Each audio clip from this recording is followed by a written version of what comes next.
Our gig in the industrial Canadian town of Trail was a surreal affair. I'd cut myself just half an hour before going on stage. Not deliberately. I mean, hanging around with Michael for days on end can be a bit grueling, but it's not that bad.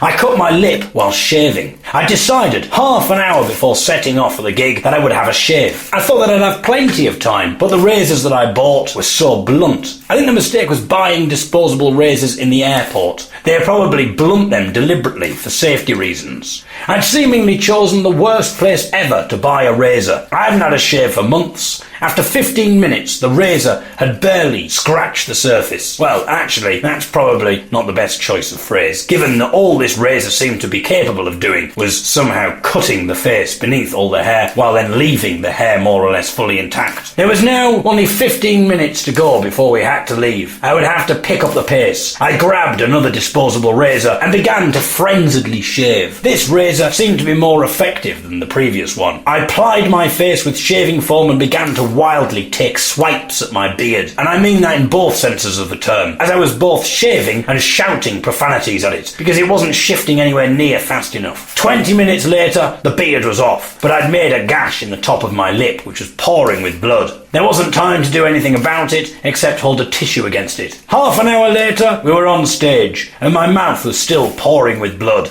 If this had been back at home in Britain, at a folk club or a festival or an art centre, where most of the audience know who we were, then this could have been really funny. If I'd come on stage with my face pouring with blood in front of a late night festival crowd, then it would be hilarious. We could make something of it. But when an audience have no idea who you are, have never seen you before, and you're in a park at a council-run family event, then the reception that you get is very different. And it happened yet again. We were introduced as an Irish band. The first thing that I planned to do when we came on stage was make a joke about this, but when I opened my mouth, blood came out, which kind of changed everything. Whether we were Irish or not was neither here nor there to the audience, who were more interested and distracted by the man standing on the stage dripping with blood. It was a strange setup anyway, regardless of the bloodbath element. It was an outdoor event, and the audience had all brought deck chairs to sit on and food to eat. There was meant to be nearly 1,000 people in attendance, but the crazy storm earlier, and the storms that were currently going on only a couple of miles away, had apparently put a lot of people off. The 200 people that did make it were interspersed all over the park, and no one was sitting very close to us. This kind of gig is especially difficult for me, because the distance from the audience to the stage, along with the fact that it's outdoors, means that I can't really hear the audience responding, and unlike the other two, I'm not able to get any visual feedback about how the gig is going either. Add all this to the fact that my mouth was pouring with blood, and you can maybe understand why I felt pretty uncomfortable with things. On top of that, the sound wasn't very good at all.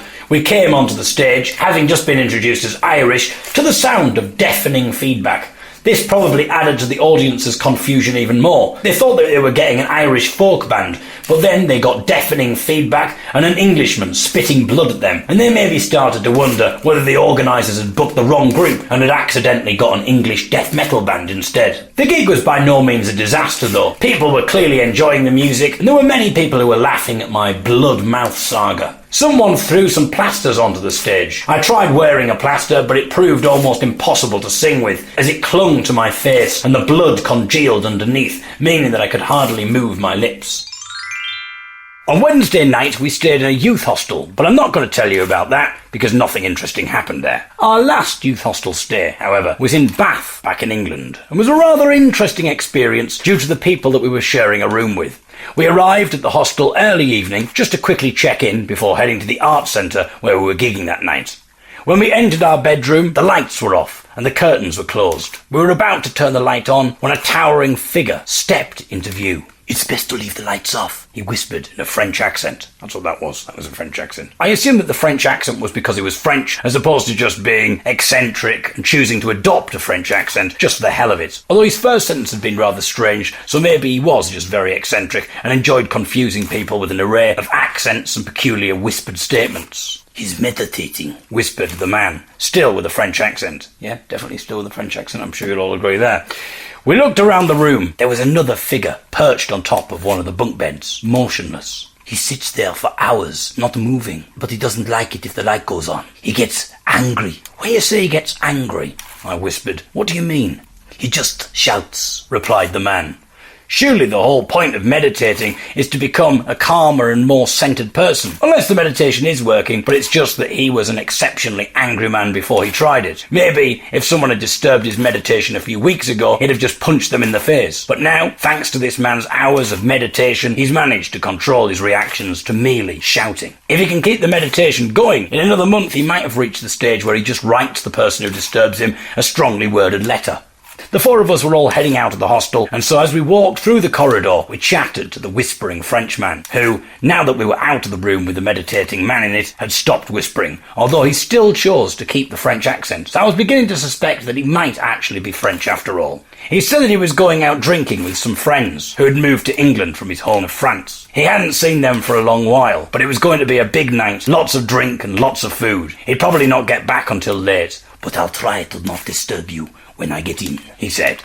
"So long as you don't turn the light on, we should be all right," I replied. He asked us what we were up to, and we told him we were doing a gig. He asked us what kind of songs we sing, and we mentioned the fact that we sing a French song. He asked us what it was called, and we told him, "Pique la baleine."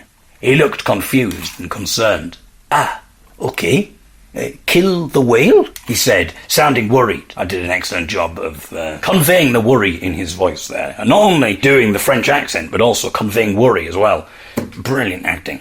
"I'm a vegetarian," he added, sounding angry, and then he briskly walked out of the hostel. The song isn't a song glorifying whale killing, nor does it describe the whale killing in great and brutal detail. It's a song about a whaleman who is longing to be back at home in the arms of his love, but instead has to plough through the sea, hunting whales to make money. The verses are all about his thoughts of despair and longing, which is countered by the chorus, a cry of "Pique la baleine," kill the whale, which brings us back sharply into the reality of his immediate situation. But this Frenchman hadn't waited around for an explanation. He seemed to immediately jump to the conclusion that we were passionate whale haters who loved whale death so much that we even learned how to sing about it in other languages. Maybe his racing brain had then gone to imagine that our entire repertoire consisted of songs about animal cruelty from all over the world. A jovial Icelandic song about abattoirs. A Polish song celebrating vivisection. What a night it was going to be. Sharing a room with an angry meditator who hates light and a French vegetarian who thinks that we're on a par with Hitler, except of course Hitler was a vegetarian, so worse than Hitler. When we got back to the hostel that night, the meditating man was asleep in the dark. The French vegetarian had not yet returned, so we crept into our beds in the dark and tried to get to sleep, which wasn't at all easy due to the grumpy meditating man's snoring at an impressively loud volume. It was even worse for Michael, who was in the bunk bed below him, and the mattress, being very thin, was vibrating and pulsating with the rumble of the snores, causing the bed springs to resonate and vibrate along with the snoring. But Michael wasn't the most unfortunate one that night. I was about to get a much worse deal.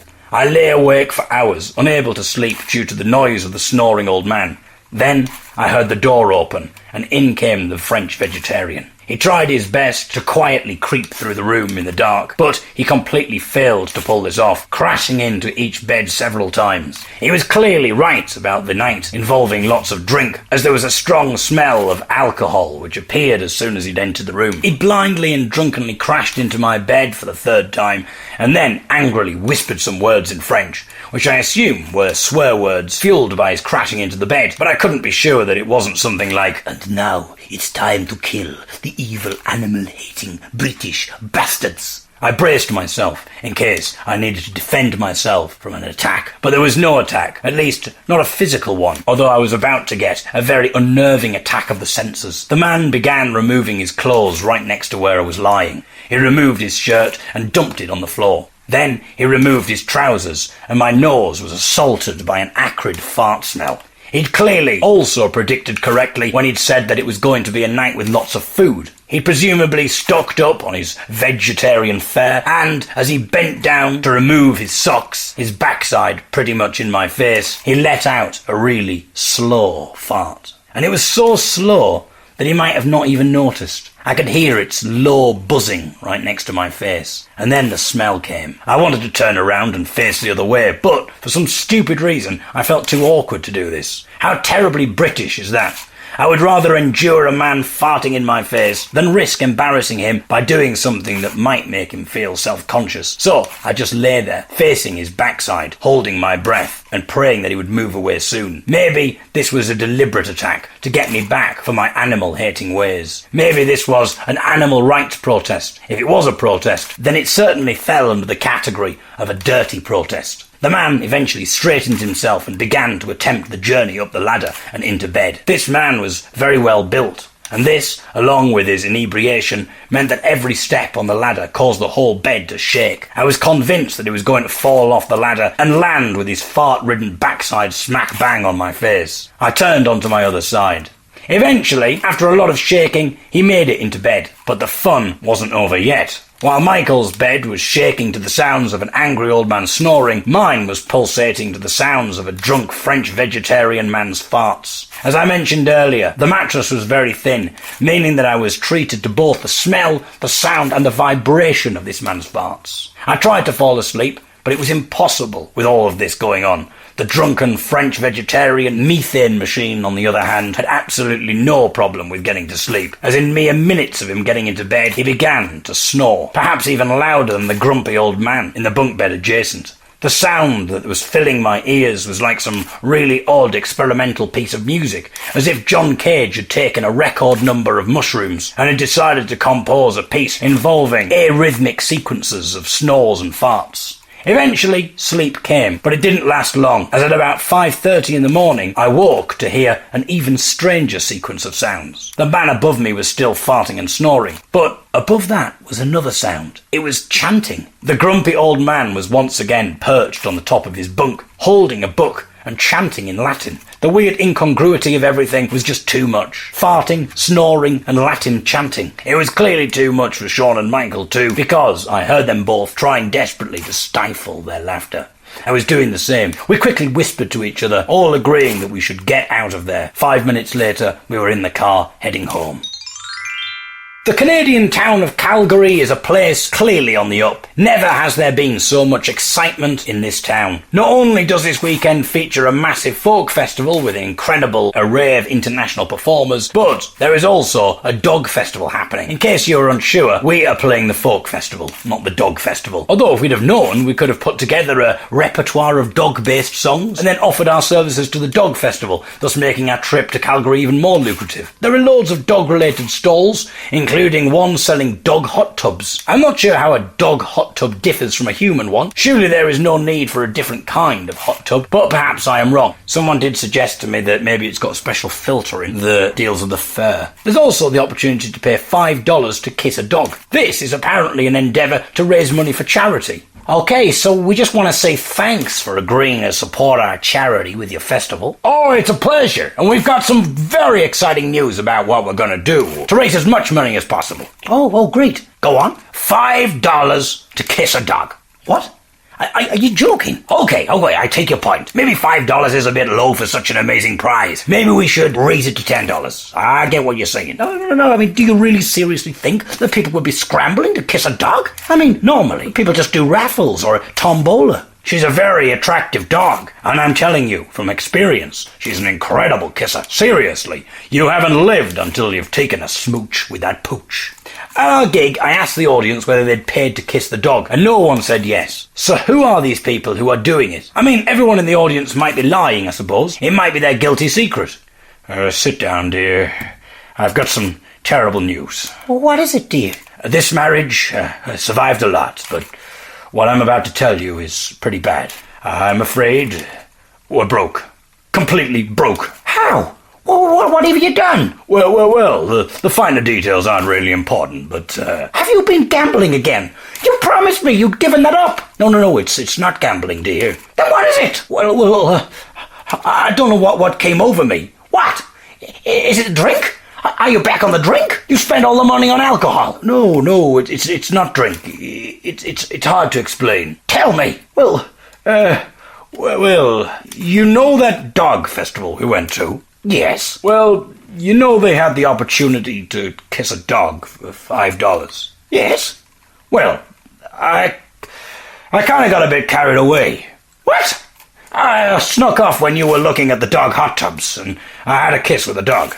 and then another, and another, and another. Before I knew it, I was paying on my credit card, and I just couldn't stop. I wondered where you went. So you put us in a financial quagmire because you've been paying to get off with a dog. What are we going to tell the children? We'll have to tell them that you've blown it all on drugs. We can't have them knowing the truth. The festival also has a hot dog stall. I know that hot dogs aren't actually made from dog. Well, there is a dodgy takeaway place in Hartlepool where it actually might be. But it seems a little odd to have all these dog-friendly stalls and then sell hot dogs. We're having a great time at Calgary Festival. I'm referring to the Dog Festival. To be honest, we've been enjoying the Dog Festival so much that we've not really managed to get to the Folk Festival. But our spots at the Folk Festival have been really enjoyable. People have been laughing a lot at what we're saying, although I'm not sure whether this is because they find what we're saying funny or are just amused by our voices, because people keep coming up to us and saying things like, "You guys, your accents are hilarious. Everything you say just cracks me up." Yeah, a lot of people say, "When I hear you guys, it's like listening to Monty Python." They'll say Monty Python. If there are any stand-up comedians listening to this, probably to steal all my amazing jokes, if I get tipped off that anyone is doing kissing dogs material, I'll be very angry. I'd suggest a good place, though, to play if you are a stand-up comedian is Calgary, if you're an English stand-up comedian, because it doesn't matter how bad your jokes are, you'll get them laughing hysterically just at your English accent. So, we survived the storm, we survived the Spanish hitchhikers, but once again, our lives potentially hang in the balance. I am writing this in the car, on a 5-hour drive to Jasper, which is a place in Canada. We're not travelling all that way just to meet some random bloke, although I'm sure he's very nice. Jasper has been in the news recently for the fact that there have been a few people killed and injured by bears. Don't worry though, because we've been armed with some important advice about what to do in case of a bear attack. Apparently, the trick is just to lie down and play dead. We've also been instructed to buy some bear spray, which you spray at the bears in an attempt to ward them off. I assume though that you have to make a choice between using the spray or employing the playing dead tactic. If you see a bear and then you spray it, it presumably knows that you're alive, and so if the spray doesn't work, you can't really resort to pretending to be dead, as the bears will know that you're still alive, unless bears are just really stupid. We went into town earlier today to get some bear spray. Michael saw what seemed like the Canadian version of our pound shop and decided that we should get the spray there because it was much cheaper than the other stores. But I wasn't sure if it was a particularly good idea to scrimp on something like this that is potentially going to save your life. Rah! Rah! This is me pretending to be a bear now. We're entering the mind of a bear, just in case you wondered what was going on there. Rah! Rah! I see humans. Nice juicy humans. Rah! I'm going to eat them. Rah! Oh no! What's that? Damn! They've got a spray! No! They're spraying me! Retreat! Retreat! Rah! Hang on, what the hell is that? They've gone for the cheap dollar store spray. Pathetic! As if that's going to do anything. How stupid can you get? These humans really can be so incredibly naive and astoundingly unintelligent. It's my lucky day. Oh, hang on. What's happening? They're lying down. Oh no, they must be dead. They must have all somehow mysteriously died at exactly the same time. Damn. Well, I don't want to eat dead meat. Oh, damn. Well, that's a real shame. Oh, well, better luck next time. Yesterday, I took you into the mind of a compulsive dog kisser, and today we entered the mind of a bear. These dollops are truly pioneering. There is a weird part of me that would really love to be attacked by a bear. So long, of course, that it happened when I was recording an audio dollop. Imagine how dramatic it would be for people listening as I attempted to play dead while a bear prowled over me. Obviously, I'd be in a bit of a quandary here because I'd feel obliged to keep you informed of what was happening by commentating on it. But my commentary might arouse the bear's suspicions as to the veracity of my deadness. I think if that happened, it might prove to be an even more exciting dollop than the one from the bumper boat, having a water fight with children. We've passed loads of hitchhikers on this journey. Unfortunately, we can't pick them up because our car is completely full because Michael's girlfriend has joined us for the rest of the trip. And while she is lovely and it's great to have her with us, it now means that we won't be able to pick up any interesting people that I can dollop about. So there'll be no stories about hitchhiking to entertain you with, which is why I'm having to resort to imagining hungry bears in a monologue. Hopefully we shall survive this next bit of our adventure, although ominously we've just parked up at somewhere to get something to eat, and it turns out that the place is called Dead Man's Flats. Is it a harbinger of our pending death as a result of a hungry bear?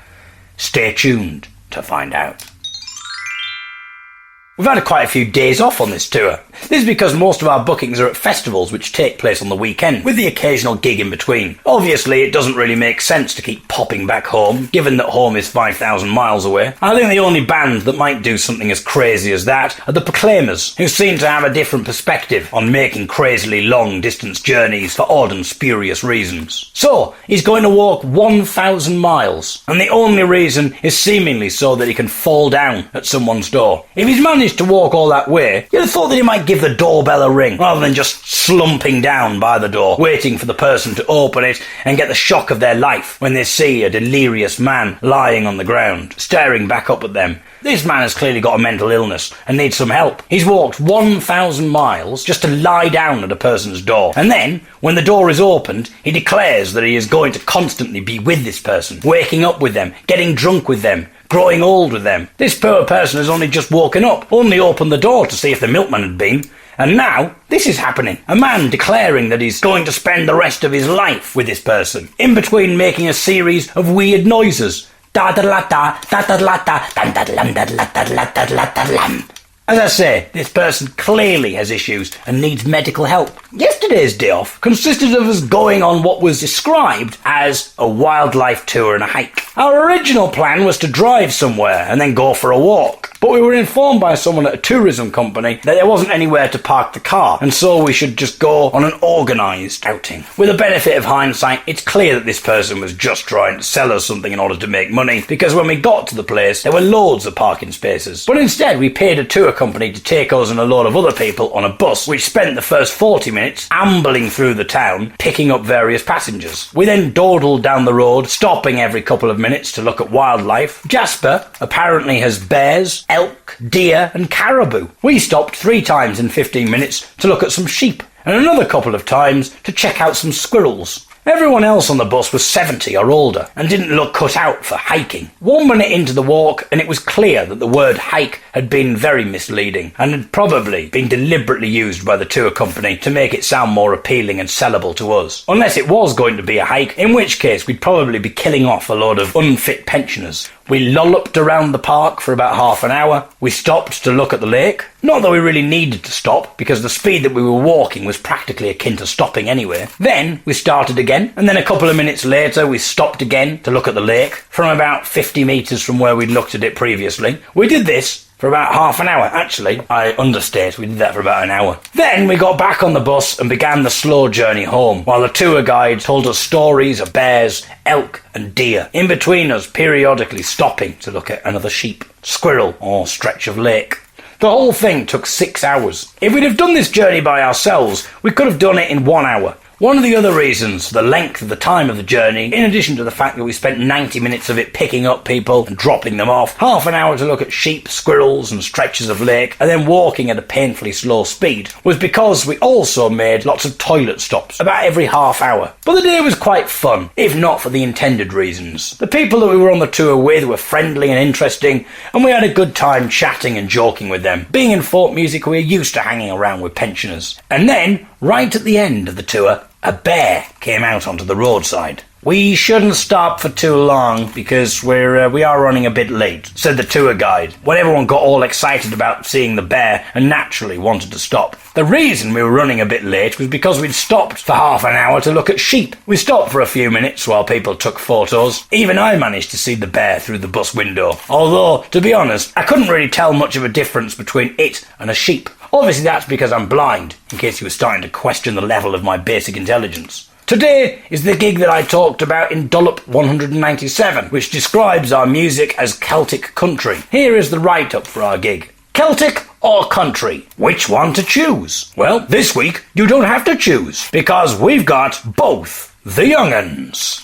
Alas, we never managed to procure a harp or a slide guitar and learn a whole new repertoire based on this strange unknown genre that we're apparently meant to do. There is a chance, though, that we might be saved the awkwardness of performing English folk music to an expectant crowd of Celtic country aficionados, because it's an outdoor gig and currently there is a massive thunderstorm happening, and the Meteorological Office have issued a severe storm warning. We might just get away with this yet. Last night's gig was really good. It turns out that the reason that it was called a Celtic country night is because there was a band on before us who played country. It seems as if in Canada and America the word Celtic is used as a very broad term simply to encompass the non-countryside of folk. The country act was a duo which included a man who went by the name Fat Man. This seemed an odd choice of name because he wasn't at all fat. In fact, he was rather thin. When I asked him why he was called Fat Man, he said that it was because he was thin. There was a pause while I waited for the rest of this explanation, but it never came, so I made what I thought would come across as a puzzled face. Given that I've never seen a puzzled face before, I'm not sure what one looks like, and so I'm not really sure how to make one. I assume that if I am puzzled, then my face will probably naturally just do the gesture automatically, without the need for any effort on my part. But I can't be sure. Obviously my face will automatically form into a smile when I am happy, even though I've never seen a smile. This suggests that smiling is an automatic thing that just happens, rather than it being a learnt thing, from seeing it and then mirroring it. I know how to smile, regardless of having never received that information from the external world. It's presumably an automatic, instinctive, inbuilt thing, hardwired into us from birth. I think that the thing that gets me the most about being blind is not being able to communicate visually. It's frustrating whenever I hear phrases like, "Our eyes met across a crowded room," or "I knew by her eyes what she was thinking." Really? I have to rely on people telling me what they're thinking to know what they're thinking.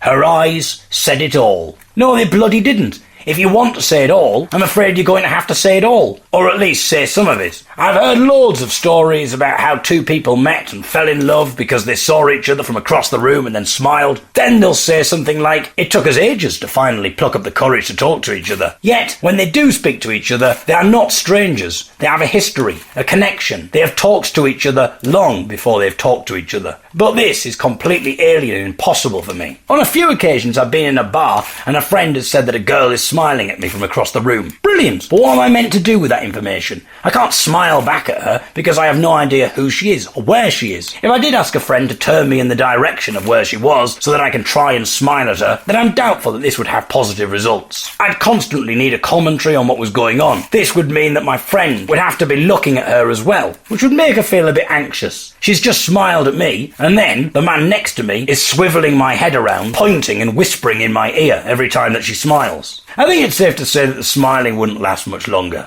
Plus, how do I know how long to smile for? What kind of smile to do? I don't know how to smile. It just happens automatically. But I need the right smile. I don't want to grin at her or smirk. It needs to be just the right smile. A smile of acknowledgement. A friendly hello smile. A smile that says just enough. And that can't be learned because it involves interacting with what the other person is communicating. I can't do a smile of acknowledgement because I haven't acknowledged. There's a girl smiling at you from across the room, mate. All right, okay, brilliant. Position my head to where she is, and then tell me when she's looking. Okay.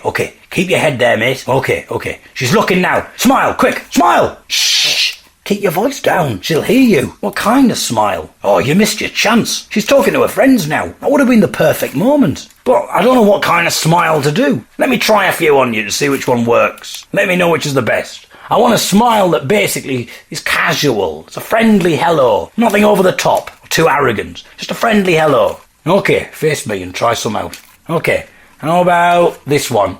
What? No, you look like you're constipated.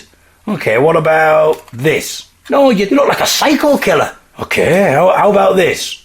Yeah, that's more like it. And how long should I do that for, do you think? Well, it depends on her response. I'll look over your shoulder at her to see how she's reacting, and we'll just judge it from there. Well, won't that look a bit weird? And if you're looking over my shoulder, well, I don't see what choice we have. Okay, now, this is going to be fast-moving. Eye contact is very quick-paced and involves instinctive responses based on what the other person is doing. I'll be shouting instructions to you as we go. Ready? Okay. Right, here we go. Tilt your head. Up. Left. Move it left. Right a bit. Left a bit. Right a bit. Stop. That's it. Okay, she's looking. Quick, smile. Stop smiling. Look down. She's looking down at the ground coyly. Do the same. That's it. Now, head up again. Smile. Okay, that's brilliant. A slightly wider smile. Stop. Look down again. What's happening now? She's just walked out of the pub very quickly. What smile did you do? I don't know. It was all so fast. I think I did this. Bloody hell, mate. You look like a constipated psycho killer. Anyway, as I was saying, before this lengthy, inadvertent sidetrack, apparently Fat Man is called that because he's actually thin. I made a puzzled face. And then he said, "Are you okay? You look constipated." No, he didn't really say that. It was just me being hilarious there. He said that it was an ironic name, like when people say bad to mean good. He was called Fat Man because he was actually a thin man. I pretended to understand out of politeness, so I didn't point out his misuse of the word ironic. The Canadians seem to have difficulty understanding the word ironic. Alanis Morissette is a prime example. It's like rain on your wedding day. No, it's not. It was raining the day before, and it wasn't your wedding day. It's annoying, but it's not ironic. It's just the weather. It's a no smoking sign on your cigarette break. No, it's not, Alanis. If the no smoking sign only materialised whenever you went for a cigarette break, then you might have a point. But that no smoking sign was there when you didn't have a cigarette break. Just walk a little further and then you'll be fine to smoke. That's called mild inconvenience, not irony. It's a free ride when you've already paid. Well, no, not really. That's just weird. I mean, if it was a free ride, and you've already paid, for some strange reason, I'm not sure why you've already paid, presumably there's been a bit of a misunderstanding, just ask for the money back. After all, it's a free ride. Or maybe you could just say that they could keep the money as a donation towards the fuel. I suppose you could argue that the concept of a free ride that you pay for is a good definition of an oxymoron, but let's not add another linguistic term to the mix, given that you seem to be struggling with the notion of irony. If you'd written a song called Isn't It Oxymoronic, then a free ride when you've paid is a great example. Good lyric. It's like meeting the man of your dreams and then meeting his beautiful wife. No, it's not. Because if he's the man of your dreams, then chances are he's the man of someone else's dreams as well. He's probably very attractive. And it's highly likely that lots of other people will find him attractive as well as you. And it's very likely that he'll therefore have a beautiful wife. It's not ironic, it's just basic probability. If you'd written a song called Isn't It Just Basic Probability, then you could get away with that. That's a good lyric. After the show, I went up to Fat Man to congratulate him on a really great performance. That was awful, I happily told him. Oh, really? Oh, I thought that it went okay. He sounded a bit upset with my praise. This whole Canadian irony thing is very confusing. We've just been to the bank. This is the first Canadian bank that I've ever been in, and so I don't know if this is common in Canada. Upon entering this place, we were handed a free cupcake. Then we were brought to a desk with a big wheel at the centre of it, which we were told to spin. Michael spun it and won $10. Sean spun it and won $10. I spun it and also won $10. We'd only been in this bank for a minute, and already we were $30 and 3 cupcakes richer. What would happen next? Will we get the option to simply pay our money in, or take a gamble? If it lands on red, then we get our money doubled. But if it lands on black, then we lose it all. The bank also had a drive-through.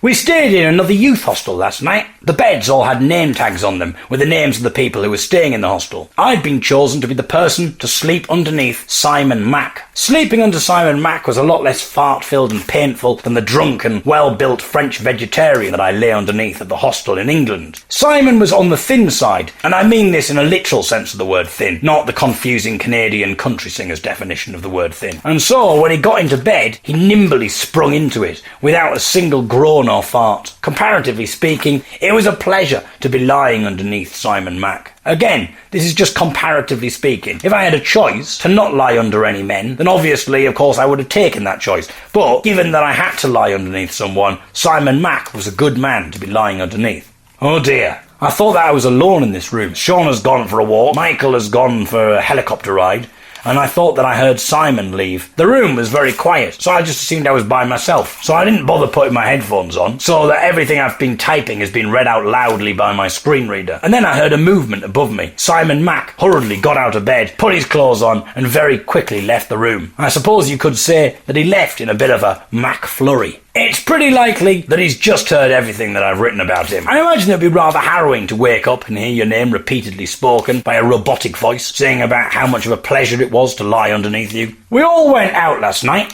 and after a few drinks decided that it would be a fun idea to welcome Simon Mack to our dormitory by playing the 90s pop song by Mark Morrison, Return of the Mack, when he entered the room. When we got back to the hostel, Simon Mack still hadn't returned to the room. We sat up talking for an hour or so, my finger poised over the button, ready to play the chorus of the song at the moment that he arrived. Return of the Mack It is Return of the Mac. Come on, Return of the Mac. Oh my God, here I am. We could play the song and then sing along, and he would laugh, and we would laugh, and we would chat and joke until the early hours of the morning, thanks to our perfect icebreaker. You might even join in with the song, singing the "Here I Am" bit himself. Wouldn't that be brilliant? But then, as time ticked on, we got more and more tired, and the effects of the alcohol began to wear off, and the idea seemed a lot less fun than it had before. We began to talk ourselves out of it. He might find it rather intimidating and weird to enter a room and then be immediately greeted by 3 strangers singing